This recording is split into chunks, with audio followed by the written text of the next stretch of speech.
আরবের সংস্কারক মুহাম্মদ বিন আব্দুল ওয়াহাব রাহিমাহুল্লাহ এর জন্ম মৃত্যু সাল কোনটি?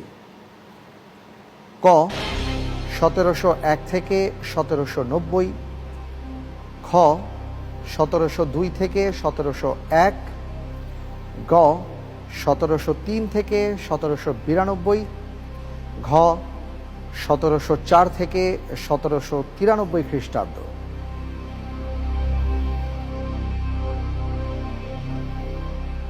বিশেষজ্ঞ প্যানেলের সহযোগিতা চাচ্ছি।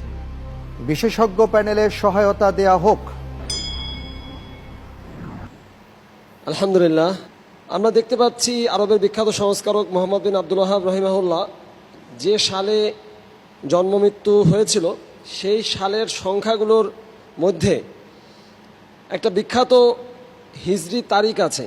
তারিক বিন জিয়াদ যে হিজরি সালে স্পেন জয় করেছিলেন ওই সংখ্যাটা সঠিক উত্তরের মধ্যে রয়েছে। আশা করি আমাদের প্রতিযোগী ভাই সঠিক উত্তরটি নির্বাচন করতে পারবেন। আলহামদুলিল্লাহ, আমরা বিশেষজ্ঞ প্যানেলের সহায়তা পেয়েছি, তিনি আপনাকে ক্লু দিয়েছেন।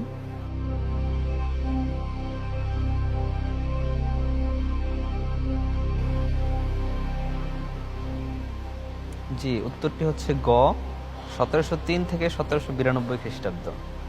লক করে দেব? ইনশাআল্লাহ। লক করে দেয়া হোক। গ